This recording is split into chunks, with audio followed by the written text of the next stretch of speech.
Hola, ¿cómo les va? Buenas tardes. Acá estamos una vez más para encontrarnos, para transmitir nuestro abecedario tanatológico. Vamos empezando, en unos minutitos se va a sumar Mabel para poder compartir este espacio. Así que mientras tanto les doy la bienvenida, las gracias por estar hoy aquí. Estoy esperando que Mabel se sume. Y una vez más vamos a poder encontrarnos para conversar sobre temas realmente importantes que tienen que ver con el acompañamiento tanatológico, con la educación, en todos los temas que tienen que ver con la muerte, con la preparación para la muerte, con el duelo. Como siempre vamos a hacer un diálogo para que ustedes nos puedan acompañar, invitarlos a que tengan alguna pregunta, por supuesto, para que se puedan sumar. Ahí estoy invitando a Mabel para que se sume. Siempre este espacio para nosotros es un placer porque compartir con ustedes nuestros saberes. Ahí estás, Mabel. Estaba tratando de cerrar algo que se me abrió y sabía que detrás estabas vos. Bueno, gracias, sí. Estaba saludando y contando que para nosotras siempre es un placer poder encontrarnos, compartir este espacio y también transmitir algo de nuestra experiencia, nuestros saberes, nuestras ganas de llegar a la mayor cantidad de gente posible, porque sabemos que no son temas fáciles o comunes o que no están instalados en la vida cotidiana. Y es parte de nuestra misión también. Sí, así que la estaba misión saludando esperándote. de esto de sensibilizar, ¿no? Sensibilizar en estos temas para generar conciencia. Y hoy nos toca un tema re lindo que tiene que ver con los niños, ¿no? Así que bueno, ojalá que se sumen a este vivo. Y Sí, aparte hace un montón que no nos conectamos de es vuelta. cierto, porque dijimos esperemos un poquito que pase el furor de fin de año, de las fiestas, y acá estamos. Y realmente es un tema, da para varios, creo yo, para varios vivos, porque es tan complejo, tan amplio, tan profundo y tan importante. Sí. Yo pensaba, Mabel, por ahí como punto de partida, plantear que con respecto a los niños, por lo menos desde el lugar del acompañamiento en fin de vida, ¿sí? Después te paso el puente. Creo que hay dos grandes escenarios con un montón de variaciones sobre el tema en los cuales se puede encontrar un niño. Un escenario es aquel en donde el niño es parte del sistema que rodea a la persona que está en fin de vida. Puede ser el papá o la mamá o la abuela o un hermano de ese niño. Ese es un escenario posible para el cual es muy importante tener recursos, prepararse, saber cómo hacerlo. Y otro escenario es el escenario en donde el niño es el que está en fin de vida, que por supuesto puede haber otros niños en su sistema. Lo planteo como dos escenarios, aunque tienen muchas cuestiones en común, pero me parece que puede servir para quienes nos van escuchando empezar a conectar con alguna situación vivida actualmente o en el pasado y empezar a traerlo, ¿no? Como registro para ver cómo se encara. Y en términos generales, creo que es importante como punto de partida revisar la idea o la creencia de que con los niños no se debe hablar de la muerte. Esta es una creencia errónea desde mi punto de vista.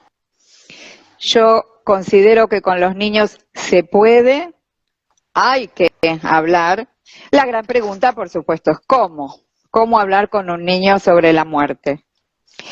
Pero me parece que primero hay que despejar esta idea de que a los niños hay que evitarles el contacto con la muerte. tantas veces escucho testimonios de personas que dicen, yo era chico, falleció mi abuelo o mi abuela, nadie me dijo nada, nadie me explicó nada, me llevaron a otro lugar, me excluyeron de la experiencia, nunca entendí qué pasó y después de grande, bueno, más o menos me fui haciendo una idea, ¿sí? Eso no colabora con el desarrollo de ese niño. Entonces, primer punto es este, es posible, es importante y es necesario. Lo que sí, por supuesto, aunque parezca obvio, va a haber que ver con cada niño, según la etapa evolutiva en la que está, según la personalidad, según su temperamento, según todas las variables que lo hacen un niño único. ¿Cómo hablar?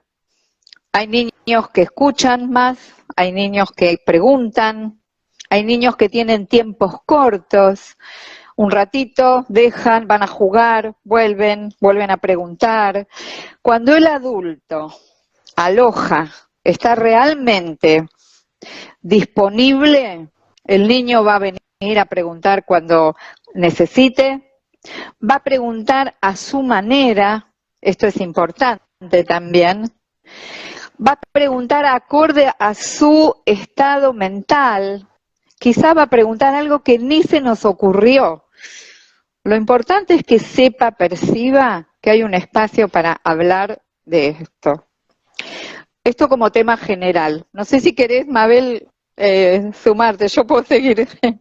Sí, no, totalmente, esto que vos decís, bueno, no colabora con en su desarrollo, en su crecimiento, ¿no? No solamente que deja al niño, en este caso, desprovisto de recursos para poder enfrentar otras pérdidas a lo largo de su vida, ¿no? Hoy justo que estaba leyendo para preparar esta charla, subí una frase que dice Kubler-Ross respecto a esto, ¿no? Que enfrentar el dolor es lo que nos permite tener recursos para después enfrentar las situaciones duras de la vida. Entonces, con los niños lo mismo, ¿no? En lugar de, o sea, creemos que negándole o no diciéndole las cosas, ahorrándole los dolores o las verdades dolorosas, Sí. los vamos a proteger y sin embargo los desprotegemos, ¿no?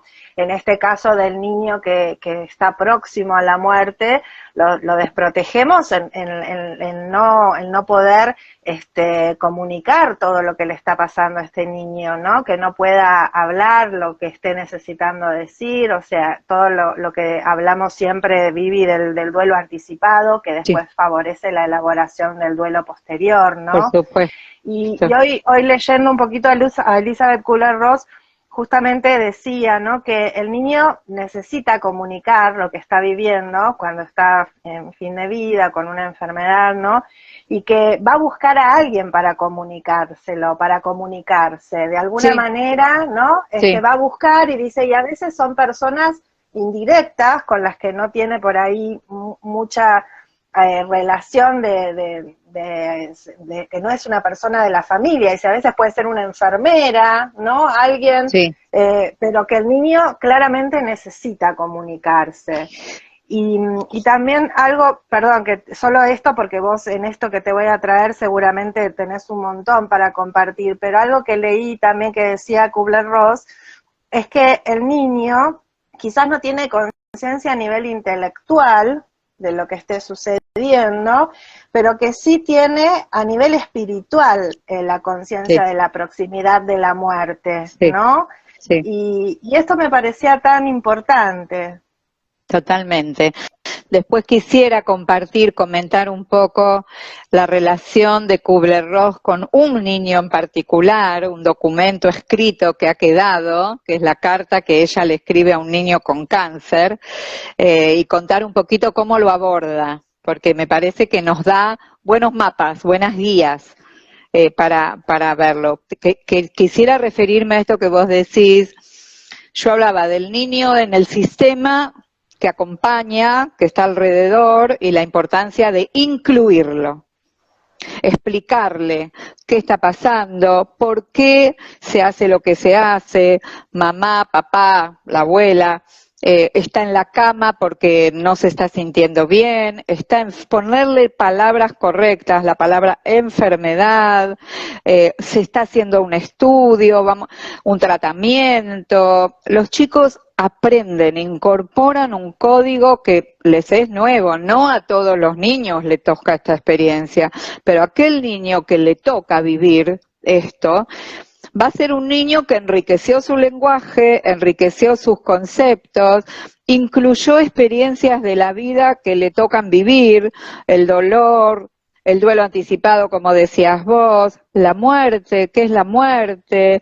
Acorde a cada edad, por supuesto. Y cuando es el niño, niña, que está en fin de vida, que está rodeado de equipos asistenciales, que hay un médico, médica, enfermera, que entra en un mundo que no todos los niños entran, y que es sorprendente ver como un niño pequeño habla de me pusieron un catéter, me sacaron un catéter, tengo quimio, y quizás se nos estruja un poquito el corazón, humanamente, cuando escuchamos a un niño por ahí de 4 años o de 5 años o de 8 años que habla en esos términos. Pero ¿cuál sería la opción? Es preferible que lo pueda nombrar y que le podamos preguntar cómo te sentís, que él nos pueda preguntar, él o ella, y cómo te sentís vos, que le pueda preguntar a su mamá y a su papá, que puedan llorar, que se pueda despedir. Es tan complejo y riquísimo el proceso, y el niño agradece que se le dé orientación. Bueno, ya vamos a hablar de orientación en un próximo vivo. Acá nos escribe Ricky, y quizá la muerte no se convierta en una traición de la vida, de Dios, etcétera, cuando crece. Exacto. Eso, porque por otra parte, digo esto y te paso, Mabel, hoy nosotros, los que estamos acá y que somos todos adultos, ya pasamos la experiencia de que se muera alguien cercano, un abuelo, una abuela, un tío, un hermano, un padre, madre, un amigo. No es algo que no tenemos en nuestra biografía, y nos viene bien recuperar esas memorias y preguntarnos, ¿y cómo fue para mí? ¿Qué me sirvió en aquel momento? ¿Qué no me sirvió? ¿Quién me habló? ¿Quién fue mi figura segura? ¿En quién confié para poder hablar? ¿Quién sentía yo que gestualmente, actitudinalmente me decía, no estoy, conmigo no? Duele pensar que un niño vea que no puede conversar con alguien, pero que está pasando algo muy importante en la familia, en la casa, cerca. Ahí te iba, sí. No, en respuesta a lo que decías. la sensación de abandono es mayor, ¿no? De ser abandonado en un momento, aunque haya adultos, pero hay un abandono afectivo, ¿no? Sí. Ser abandonados en un momento de tanto dolor, ¿no? Sentir mucha soledad, y esas son heridas que quedan, ¿no? Que nos van acompañando cuando somos adultos también, y bueno, poder también darle lugar a eso, a ese dolor que quizás no se pudo poner palabras. Pero en esto que decís de estas dos situaciones, los niños que están acompañando a alguien que está, digamos que están en una familia que se está acompañando al final de la vida de algún familiar, volviendo a eso, qué importante también es que los niños participen en los cuidados, ¿no? Que hay muchas formas de participar. Totalmente. También en los cuidados, que puede ser desde, no sé, poner una canción en algún momento que le gustaba o a su hermanito, o a su mamá o a su papá. Eso también es participar de alguna forma dentro de lo que el niño pueda hacer, ¿no? Sí. En toda esa situación, Sí. hacerlos partícipes de lo que está sucediendo. Y otra cosa importante que me ha pasado a escuchar después en el duelo, ¿no?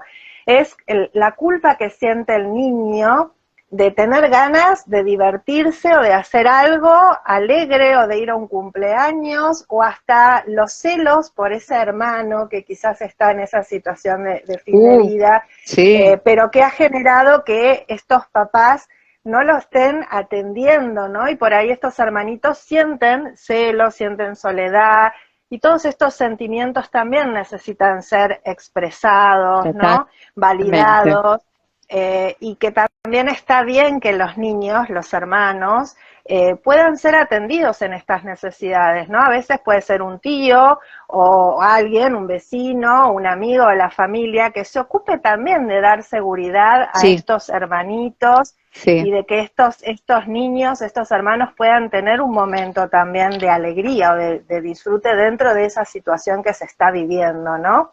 Creo que eso Lo es que, algo, un regalo que nos dan los niños, ¿no? Que también nos enseñan esto, que los adultos no nos permitimos tanto, que si estamos no, viviendo una situación de dolor, solo dolor, ¿no? Y tal los cual. niños nos muestran que en realidad sigue estando la Convive. posibilidad también, convive, ¿no? La Convive dentro alegría. de ellos, sí. Incluso es según la edad, ¿no? Por supuesto, y la personalidad. Los niños con sus tiempos internos, que a veces son más breves que los de los adultos, nos enseñan eso, que pueden estar ahora tristes, pensativos, y a los 2 minutos están jugando y riéndose. A veces para nuestra mentalidad dual, como decías vos, si es dolor, es todo el tiempo dolor y no hay lugar para la alegría o para el alivio o para el disfrute. Y los niños son muchas veces más sabios en ese punto. Y la otra cosa que dijiste que me parece sumamente importante, que la quiero destacar, es el valor que tiene que el niño se sienta no solo incluido, sino que alguien se ocupa de él, que alguien está atento a sus necesidades. Porque cuando una familia toma en cuenta todo esto, hace prevención para el duelo posterior también, ¿sí? Quizás no todos se puedan ocupar de todo, pero si esto está en la conciencia de la familia, dice, bueno, ¿quién se siente preparado para ocuparse de los chicos, prestarles atención? Entonces, también se hace una especie de colaboración en el sistema para que todos estén atendidos. Y eso es preventivo del duelo, porque si no se habló durante el proceso previo y después mamá, papá, están tristes, no sé lo que les pasa, no me explican, en la fantasía del niño pueden creer que ellos hicieron algo mal, que tal vez es culpa de ellos, que mamá y papá están tristes, pueden enojarse y mucho con ese familiar, hermano o hermana que falleció, los celos, porque claro, un niño enfermo captura una tensión inevitable, el niño sano no sabe muchas veces dónde ubicarse y tal vez siente envidia, le gustaría estar ahí. Alojar todo esto, hablar de todo esto es sumamente importante. Y vos también tenés la experiencia de cómo sigue después el proceso de duelo con los niños. Y eso es el puente con esto que estamos hablando. Y seguramente habrás visto las consecuencias de cuando todo esto no se tiene en cuenta, o se tiene en cuenta. Sí, sí, adultos que por ahí se encuentran viviendo otros duelos, ¿no? Pero que reviven sus duelos de la infancia, donde por ahí sufrieron esta falta de Claro, comunicación que vos decís, o la soledad, ¿no? La incomprensión, hasta el sentimiento de culpa que los sigue acompañando, esto que decís de que el niño que no tiene una explicación de lo que ha sucedido en la realidad, se crea, ¿no? Una una fantasía que fantasía. es peor que la misma realidad y que esa fantasía los acompaña a lo largo de la vida, ¿no? Y cruzando un poco el puente, estamos como, me doy cuenta que vamos diciendo como los sí y los no, ¿no? Los Es sí y los cierto, no.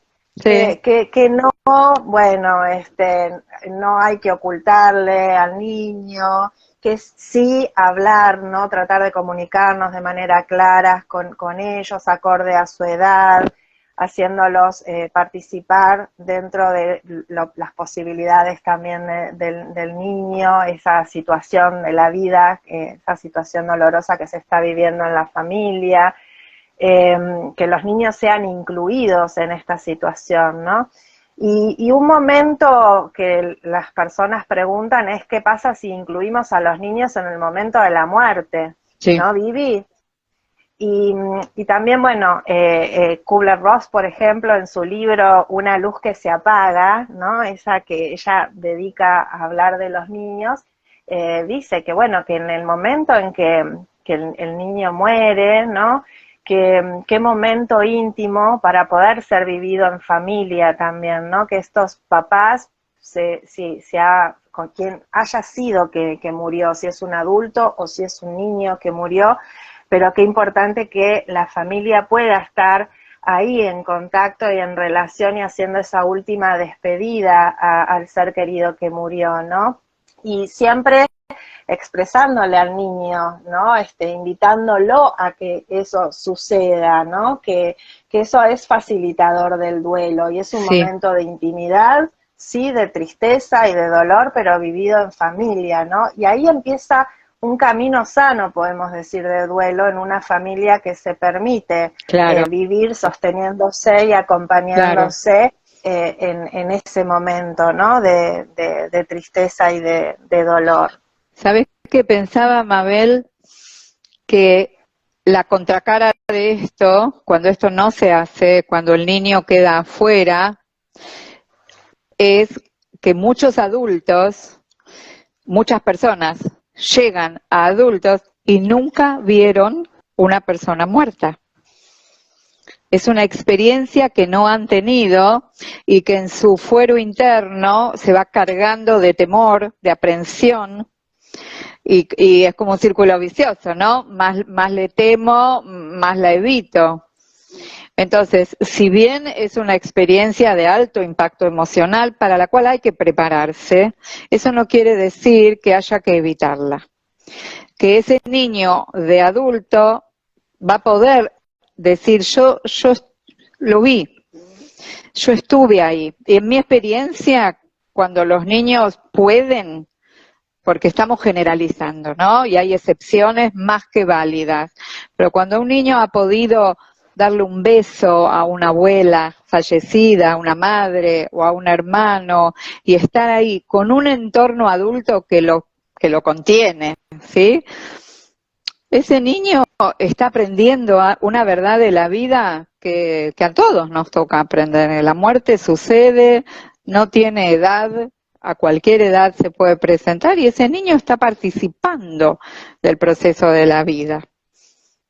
Sí, y también volvemos como a lo mismo que decimos en varias oportunidades, que es, bueno, ni evitarlo, ¿no? Pero tampoco no obligarlos, ¿no? Claro, no, Porque eso también, o sea, a mí me ha pasado de acompañar muchos adultos en duelo que no han querido participar por ahí en velatorios o en funerales porque las experiencias de niños han sido traumáticas, ¿no? O sea, a mí me obligaron a darle un beso en el cajón al vecino, ¿no? Y que le ha quedado un recuerdo de eso y ha hecho que no quiera volver a pasar por la tal experiencia. Y es cual. importante saber que los rituales, ¿no? Los rituales del velatorio, el funeral, todos los rituales son rituales de cierre que facilitan el duelo, que tienen un sentido de cierre, un sentido para expresar emociones, para tomar conciencia de la muerte, de lo que ha pasado, ¿no? Y los rituales de duelo ayudan en la elaboración del duelo, tanto a los adultos como a los niños. Sí, Entonces, eso sí, es importante, poder hablarle al niño, decir lo que va a pasar, contarle, explicarle, ¿no? Qué es lo que va a pasar. Sí, sí hay expresiones demasiado, digamos, de mucho dolor, ¿no? Intensas de dolor, hay que cuidar al niño de no exponerlo desde ante ya. esas situaciones, ¿no? Pero sí que pueda también estar en ese momento de la despedida junto a su familia. Y el niño necesita eso, ser incluido, ¿no? Ser acompañado, la seguridad, el afecto, el conocer lo que ha pasado, que no sea engañado. Y por esto es muy importante la comunicación, la manera en la que nos vamos a comunicar con el niño, Tal cual, ¿no? Y también tal cual. seguido a esto, como otra de las claves, tiene que ver también con las emociones, ¿no? que también somos los adultos los que tenemos que empezar a generar una educación emocional y en el niño, permitiendo, habilitando que el niño pueda expresar, pero para eso el adulto tiene que poder hacerlo también. Exactamente, eso estaba pensando. La clave y la educación emocional empieza en el entorno adulto, familiar y profesional, porque nos encontramos muchas veces con creencias que impiden que se pueda hacer este proceso, como por ejemplo la tristeza, lo hemos hablado en otros vivos también, ¿no? La tristeza cargada de un montón de creencias, como que hay que evitarla, que tiene que ser corta, no hay que llorar delante de, o etcétera. Y eso no colabora con esto. El enojo también, ¿por qué no estar furioso porque se está muriendo mi hermano, mi mamá, mi papá, mi abuelo, o yo, o me estoy muriendo yo? Etcétera, digamos, todas las emociones tienen su lugar, tienen su sentido. Yo te escuchaba recién y pensaba que la experiencia de ese niño, que lo que se lleve a la vida, hablo del niño que luego va a estar en duelo, tenga sentido para él. Quizá no va a recordar exactamente qué le dijeron, pero puede que tenga una memoria de que lo que pasó en ese momento fue coherente, tuvo sentido, no dejó incomodidades.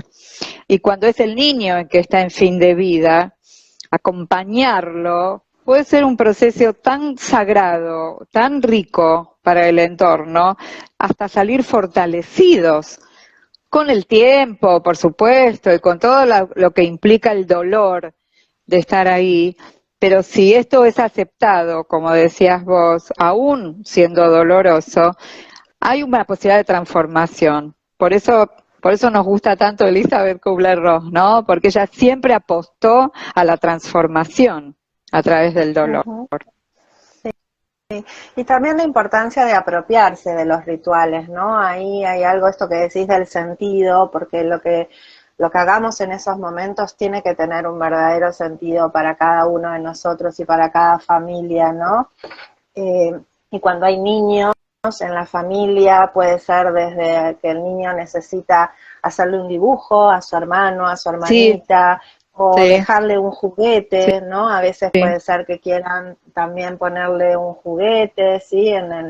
Entonces, tenemos que estar abiertos a eso también, a qué es lo que esta familia necesita, ¿no? Puede ser también, digo, la música, porque la música también nos acompaña, puede ser, claro, el canto, ¿no? Apropiarse de los rituales para que tengan sentido, siempre hablando con los niños también, ¿no? Y anticiparnos, por ejemplo, en las fechas significativas también, anticiparnos si va a haber una fecha, ¿no? Por ahí se está llegando al aniversario y también se va a hacer un nuevo ritual. También hacerlos partícipes a los chicos de esas situaciones que se dan a lo largo del duelo, ¿no? O la fecha de que hubiera cumplido años nuestro ser querido que falleció, y cuando esa fecha llega en el momento del duelo, son momentos donde toda la familia, las personas que están en duelo, están, ¿no? con todas las emociones nuevamente a flor de piel, hay como recaídas emocionales que decimos momentos de fragilidad, y los niños también lo viven, también se necesita que se esté atento a ellos, a los que ellos, cómo lo van a vivir, ponerle palabras también a esto, ¿no? Que puede ser que en estos días se sientan también más tristes, o que tengan más recuerdos, o que necesiten algo. ¿Qué es lo que necesitan? ¿Necesitan ir al cementerio con mamá y con papá, o con la abuela? ¿O necesitan ir al parque a jugar a la plaza y no sé, estar con sus amigos, pero no dejarlos pasar, ¿no? Estar atento al duelo de los niños. Y esa es una tarea de los adultos. Así es. También entender que ni el proceso previo ni el proceso posterior son lineales. Son procesos con idas y vueltas, casi más parecido a una espiral que a una línea recta, y uno va y viene y vuelve a pasar por alguna situación, como vos decís, porque es un aniversario o por una cuestión muy personal, y también educar a los niños en la no linealidad de los procesos, ¿sí? Que no es que ya está, llega un día que se termina. No sabemos, no tenemos ninguna pauta absoluta para evaluar que algo termina o no terminó. Esto continúa y se va integrando, especialmente hablando de un niño que va a vivir etapas de crecimiento personal y que va a resignificar su biografía muchas veces. Y en ese resignificar su biografía va a resignificar los duelos que le tocó vivir. Totalmente. Algo importante, Vivi, que no me quiero olvidar, es también avisar en la escuela, ¿no? Sí.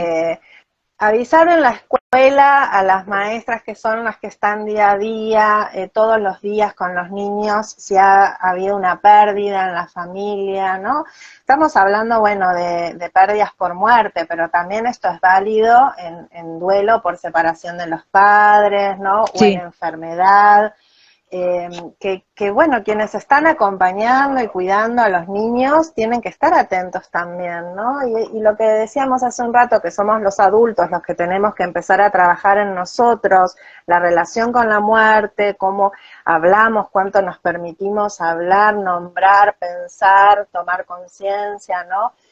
Y también todo el trabajo emocional en las escuelas también, ¿no? Esta Muy es una importante. necesidad que para que los docentes, las maestras puedan también abrir la conversación cuando sea necesario abrirla, ¿no? Porque muchas veces sucede que un niño habla, ¿no? Yo estuve el año pasado haciendo algunas intervenciones en colegios, ¿no? Y entonces una maestra de primaria decía que había un nene que había muerto su abuelo y entonces llega con el tema, ¿no?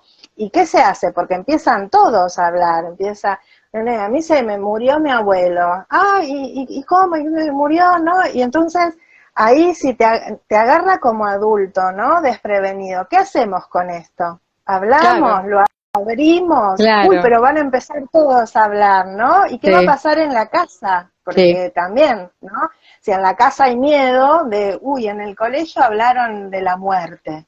claro, Entonces seguimos sosteniendo el tabú, tal cual. Vivi. Tal cual. Además, Mabel, hoy por hoy un niño, en general, niño pequeño, niño no tan pequeño, incluso un adolescente, pasa muchas horas en el colegio. Cuanto más grande, más se intercambia con sus compañeros.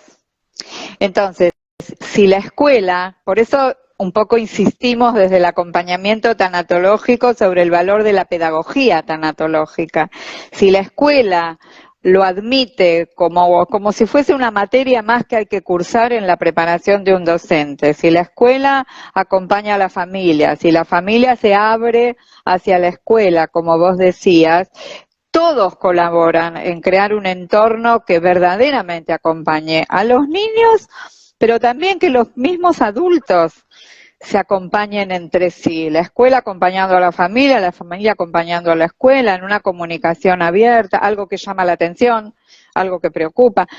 Pensemos que un niño enfermo muchas veces deja de concurrir al colegio, es educado en el hospital muchas veces, los compañeros quieren saber cómo está, lo podemos ir a visitar, ¿y qué vamos a encontrar? Y la maestra apoya, no apoya, la familia. Es todo un desafío para un grupo de compañeros acompañar a un niño en fin de vida. Lo que digo es que es posible, por eso es que es cuestión de prepararse y de capacitarse, pero el hecho de dar por sentado que es posible ya abre un montón de puertas. Por eso insistimos desde el acompañamiento tanatológico en alojar todo esto. Sí, y muchas veces me preguntan cómo ayudamos en esos primeros momentos del duelo, ¿no? Y cuando hay niños es tan importante la ayuda externa. Esos niños, ¿quién los lleva al colegio? ¿Quién los trae? Se los puede llevar a la casa de otro compañerito, otra compañerita, organizar los horarios o las compras de la comida, asegurar que esa familia por ahí pueda organizar la comida para la semana, para las semanas, Totalmente, ¿no? totalmente. Estar atento al cuidado de los otros niños, ¿no? Si es que ha fallecido un niño, o bueno, los niños de esa familia. Y también no sé cómo estamos, a ver, soy mi Justo estaba mirando, ¿no? Nos quedan apenas unos minutitos. Yo quiero comentar lo de Kubler-Ross, pero vos querés comentar también lo de duelo. Dale, dale. No, solamente esto último, ¿no? Que una de las tareas en el duelo que se llevan adelante en algún momento del proceso es ver qué hacemos con las pertenencias del ser querido. Y en esto también incluir a los niños, no dejarlos fuera, ¿no? Me ha pasado en duelos que dicen, y yo me acuerdo cuando vaciaron la casa de la abuela y que yo quería tal cosa de la abuela, ¿no?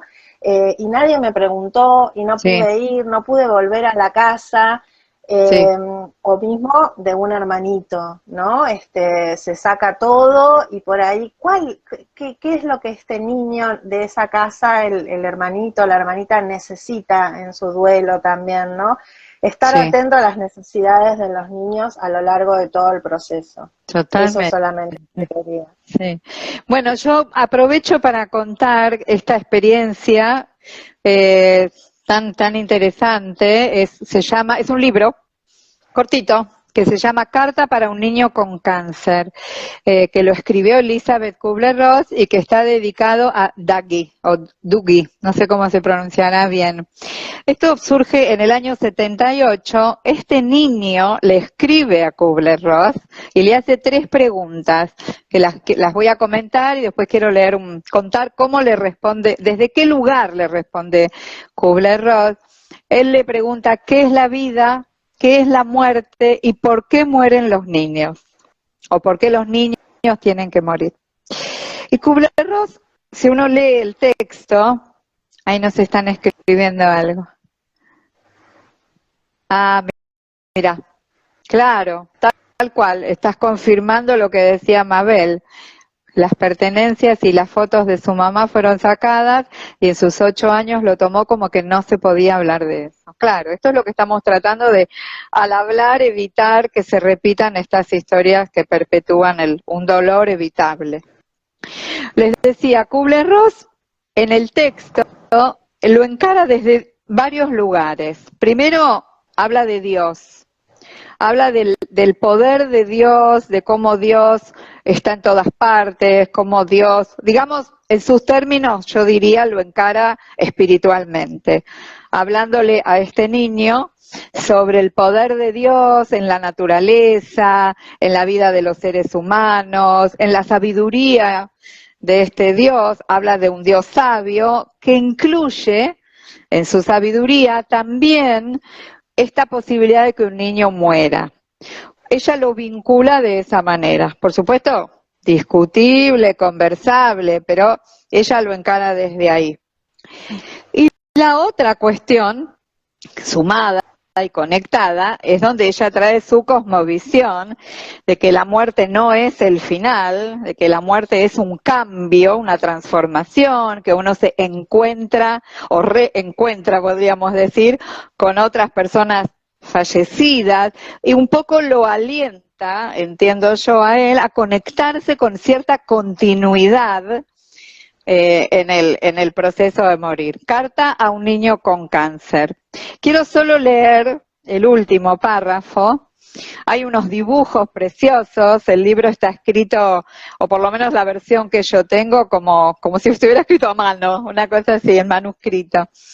Y está la foto de este niño, y en el final ella le dice: cuando hemos acabado con el trabajo en la tierra, podemos dejar nuestro cuerpo que encierra nuestra alma como el capullo de seda a la mariposa. Es la cosmovisión de Kubler-Ross. Y cuando llegue el momento, dejaremos el cuerpo y nos liberaremos del dolor y del miedo. Seremos libres como una mariposa y volveremos a Dios, a nuestra casa, donde nunca estamos solos, donde podremos crecer, cantar, bailar y donde encontraremos a todos los que amamos, a los que dejaron sus cuerpos antes que nosotros, y donde estaremos rodeados de todo el amor que podamos llegar a imaginar.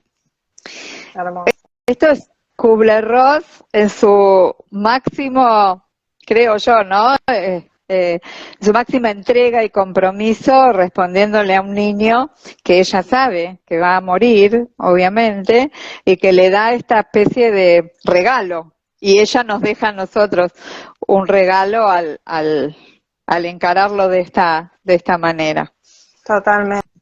Otro de los libros, hermoso, hermoso, Vivi. Otro Sí. de los libros es este que nombramos, Sí. es Una luz que se apaga. Sí, ese también que se dedica, digamos, a hablar también de los niños. Ahí alguien nos escribió: morir es volver a nacer. Estos temas que estamos hablando, que tienen una alta sensibilidad y que por supuesto son un desafío, Mabel, creo yo, para nuestras creencias, para nuestras emociones, creo que el valor es hablarlo. Podemos no estar de acuerdo con algunas cosas, pero ya el hecho de disponernos a hablarlo, a pensarlo, a preguntarnos, ¿no? Yo a veces cuando acompaño a una familia les digo, háganse todas las preguntas, esperen, ya van a venir las respuestas, pero empecemos por hacer las preguntas. ¿Qué hacemos con esto? ¿Cómo lo hablamos? ¿Qué nos preocupa? ¿Cómo prestamos atención a todas las necesidades? Y así se empiezan a mover recursos internos, que a veces están, pero no hay acceso, y a veces hay que incorporar, porque es un gran aprendizaje. Así es. Y también hoy, que la verdad es que hay un montón en internet, hay un montón de recursos, ¿no? Sí. Después de este vivo, los que queden entusiasmados también con el tema, busquen, ¿no? Busquen, naveguen por internet y hay cuentos para chicos también, hay videos en YouTube para cómo hablar con los chicos, ¿no? El cuento también de la mariposa para poder hablar, hay varios cuentos, libros, así que bueno, es esto, abrir, ¿no? Abrir la conversación, películas. Sí. Bueno, las películas, tenemos la película de Coco, ¿no? Coco. Como para también Coco es la película para poder abrir la conversación con los chicos, empezar a hablar también en qué creen ellos, qué pasa, ¿no? Y cuando uno les pregunta, bueno, da lugar a esas conversaciones tan ricas, ¿no? Y que nos enseñan tanto a nosotros los adultos también. Después hay otra película que es Un monstruo vino a verme. Sí, que también, preciosa película. Perdón, sí. me tocó el timbre. Pero por supuesto que es un camino más que válido, porque a veces la película o el cuento es la historia de un otro al que le está pasando algo que también me está pasando a mí. Entonces, a través de la experiencia de otro me puedo conectar. Bueno, Mabel, ya estamos en tiempo de cierre. ¿Qué te parece? Cerramos, sí. Aparte, feliz cumpleaños. Ay, hay que ir a festejar. gracias. Te están tocando ahí para ir a celebrar. Así que bueno, Debe ser cerramos. eso. Muchas gracias. Los Gracias, Mabel. invitamos a que nos acompañen en febrero. Estamos el primer y tercer lunes del mes y nos toca la letra, la O, que vamos a hablar de orientación, y la P, que vamos a hablar del perdón. Del perdón. Bueno. Hermoso. Gracias, Mabel. Te mando un abrazo enorme. Y gracias a todos los que nos acompañaron. Adiós. Gracias. Chau, chau. Chau, chau.